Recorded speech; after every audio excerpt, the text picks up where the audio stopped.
tradition that teach us that our obligation is to hold each life sacred, precious, holy,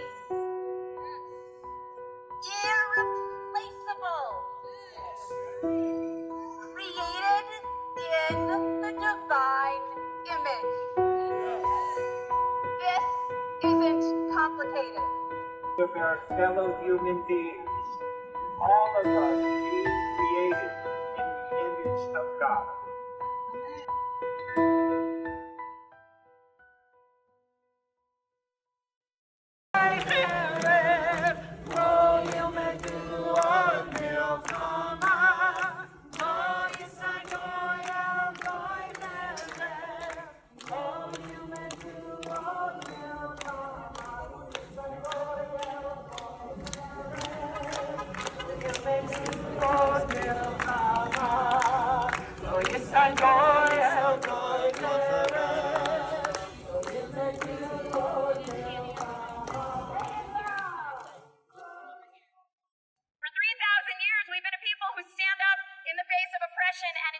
When we see suffering, our own suffering, the suffering of another people or person, we speak out.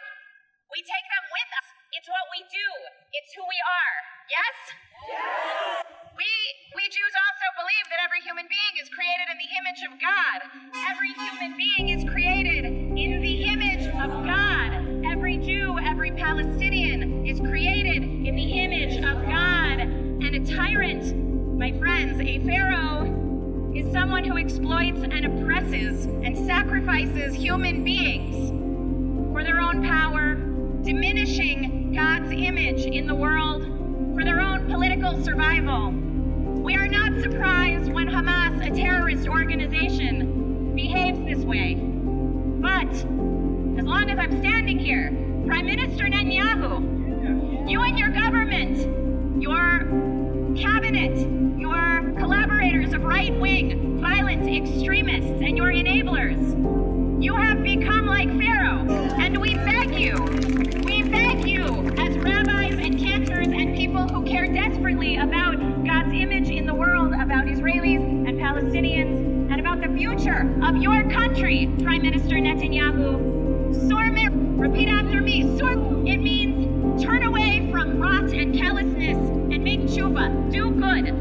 Close to 60,000 Palestinians and 10,000 of them under the age of 11 years old have been killed in this war since October 7th, in addition to the 1,200 people Hamas murdered on that day and the 250 they took captive. But you, Prime Minister Netanyahu, continue to sacrifice your own people in uniform, our people, close to 1,000 of them. You have done this for your political survival, for your power, prolonging and dragging out this war, even as your supporters agree that it will not and has not achieved its promised results of the fantasy of complete victory over Hamas. Your foot-dragging mocks the families of the hostages.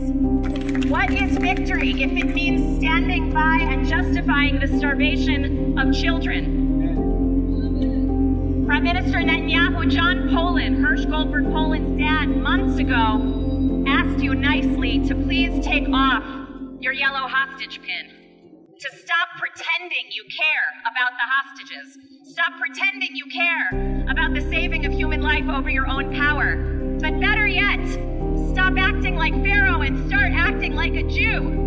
Feed the hungry, like our tradition says. Release the captives like a Jew would do. Negotiate a deal like Jews do quite successfully in every industry. You should try it. Prime Minister Netanyahu, stop lying to the world saying that Gaza is not starving. Stop telling us not to believe what our eyes and what everyone's eyes can clearly see on the bodies of Gazans and on the bodies of Eviatar David and Ram Beslasky. Your ministers, way back in May, told the world when they put a full blockade on Gaza, this is what they intended to do. Don't pretend you haven't done it. You've done it. You've deprived Hamas of a lifeline and are depriving Gazans of food. Are Israelis safer now? No. Are the hostages any closer to coming home now? No. We all know the answer. We rabbis and cantors join the millions of Israelis Israelis who no longer support this war, who are thousands and thousands marching in the streets, camped in Hostage Square in Tel Aviv, holding up signs in front of the Knesset, begging you to bring them home, surge in aid, and end this war, and for God's sake to prioritize the lives of human beings, your people, the hostages taken to Gaza on your watch, and the lives of everyday innocent Gazan human beings. We ask you to remember the wisdom of one of your predecessors, Prime Minister Yitzhak Rabin, may his memory be a blessing, who said, "You don't make peace with your friends. You make peace with your enemies." So stop with the delay tactics and the finger pointing and the gaslighting and the talk of complete victory. Stop standing in the way of a deal, and for the sake of your people and the people who will always live among you and next door to you, make a deal and create the conditions for peace so that we could imagine our children and our grandchildren and your grandchildren one day living in an Israel without war, at peace. Ken Yehiratzon. Acheinu kol beit Yisrael,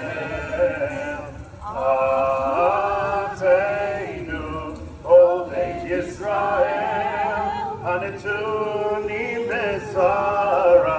besara ubashivya, Haomdim ben kayam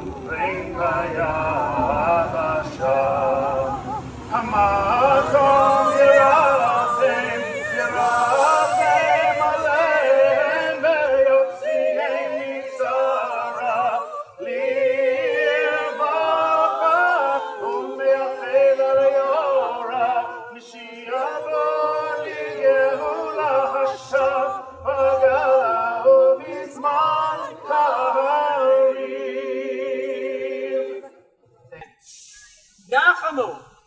Nachamu Ami. Give comfort, O my people. The prophet turns directly to us when the king is beyond reach. We are the ones whose conscience stirs in the face of hunger. We are the ones who must provide comfort when it seems there is no comfort to be found. So when the prophet tells us, Harimi v'koach kolech, raise your voice with strength, we say with strength, let Gaza live. Kol omer kara, a voice calls out, proclaim, and we proclaim. Let all who are hungry eat. Harimi, al tirai, raise your voice and do not fear. So we raise our voice with courage. Gazans too are made in the image of God.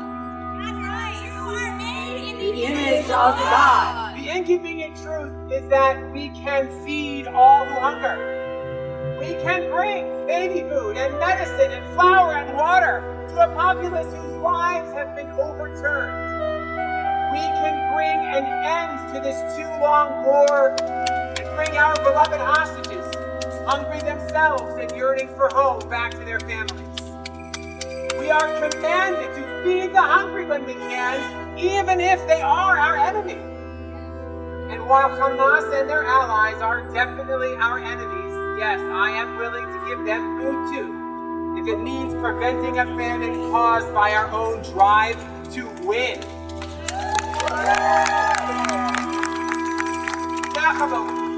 Nachamu Ami, let us give comfort, my friends, and let us awaken the powers of mercy and goodness and compassion for the pain of a human being. Look at you across the fences of your own making. We say with strength, let Gaza live. Let Gaza live. We proclaim, let all who are hungry eat. Let all who are hungry eat. And we raise our voice with courage. Gazans too are made in the image of God. Gazans too are made in the image of God. As it says in the book of Numbers, you shall have trumpets, but we use shofarot now, for many purposes, including calling the people together in a time of crisis. So we affirm that we are together and we will do everything in our power to feed the hungry and to bring peace to the land.